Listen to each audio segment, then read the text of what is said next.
രാജ്യത്തെ ഏറ്റവും സമുന്നതനായ നേതാവിൻ്റെ നെഞ്ചിൽ വെടിയുണ്ട വായിക്കുമെന്ന് പറഞ്ഞ BJP നേതാവിനെ സംരക്ഷിക്കുകയാണ്. ഇത് BJPയെ ഭയന്നിട്ടാണ് അയാളെ അറസ്റ്റ് ചെയ്യാതിരിക്കുന്നത്.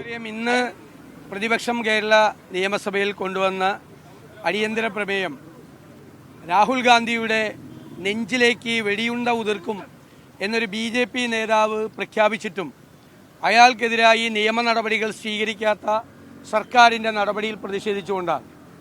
എന്നാൽ ഈ വിഷയം വളരെ നിസ്സാരമാണ് എന്നുള്ള മട്ടിലാണ് സർക്കാരിന് വേണ്ടി സ്പീക്കർ ഈ വിഷയം നിയമസഭയിൽ എടുക്കാൻ സമ്മതിക്കായിരുന്നത്.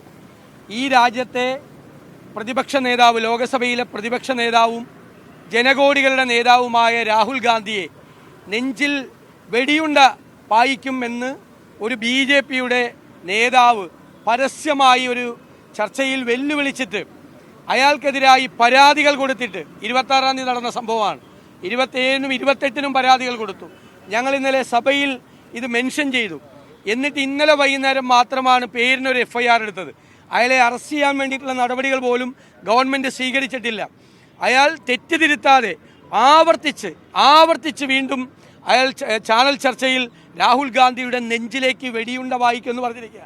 ഈ പിണറായി വിജയൻ കേരളത്തിലെ മുഖ്യമന്ത്രിക്കെതിരായി ഒരു വിമർശനം ആരെങ്കിലും ഏതെങ്കിലും സോഷ്യൽ മീഡിയ ഹാൻഡിലിൽ ഉന്നയിച്ചാൽ അവനെ അറസ്റ്റ് ചെയ്യുകയും അവൻ്റെ വീടും ഓഫീസും റെയ്ഡുകയും ചെയ്യുന്ന ഈ ഗവൺമെൻറ് രാജ്യത്തെ ഏറ്റവും സമുന്നതനായ നേതാവിൻ്റെ നെഞ്ചിൽ വെടിയുണ്ട വായിക്കുമെന്ന് പറഞ്ഞ BJP നേതാവിനെ സംരക്ഷിക്കുകയാണ്.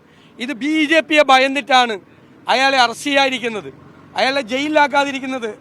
അത് ആ നിയമപരമായ നടപടികൾ സ്വീകരിക്കാത്തത് കേരളത്തിലെ BJPയുടെയും CPMൻ്റെയും അവിശുദ്ധമായ ബാന്ധവത്തിൻ്റെ ഏറ്റവും അവസാന തെളിവാണ്.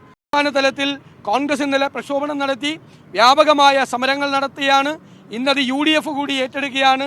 ഇന്ന് സംസ്ഥാനത്തുടനീളം UDF പ്രവർത്തകർ വ്യാപകമായി ഈ ഗവൺമെൻറ്റിൻ്റെ ഈ തെറ്റായ നയത്തിനെതിരെയും ഇത് പ്രഖ്യാപിച്ച BJP നേതാവിനെ സംരക്ഷിക്കുന്ന സംസ്ഥാനത്തെയും ദേശീയ തലത്തിലെയും BJP നേതാക്കൾക്കെതിരായും അതിശക്തമായ പ്രചരണവും സമരവുമായി കേരളത്തിലെ UDF പ്രസ്ഥാനം മുന്നോട്ട് പോകും. ഗവൺമെൻറ് ഞങ്ങളെയെല്ലാം വിസ്മയിപ്പിച്ചുകൊണ്ടാണ് ഗവൺമെൻറ് ഇത്രയും ഗൗരവതരമായ ഒരു വിഷയം ഉണ്ടായിട്ട് അതിന്മേൽ ഒരു നടപടിയും സ്വീകരിക്കാതെ ചെറുവിരൽ അനക്കാതെ ഇരിക്കുന്നത്. ആ BJPയുമായിട്ടുള്ള ബന്ധമാണ്.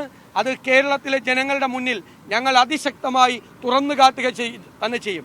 രാഹുൽ ഗാന്ധിയുടെ നേരെ നടക്കുന്ന ഈ ആക്രമണത്തെ ഞങ്ങൾ ജീവൻ കൊടുത്തും പ്രതിരോധിക്കുക തന്നെ ചെയ്യും.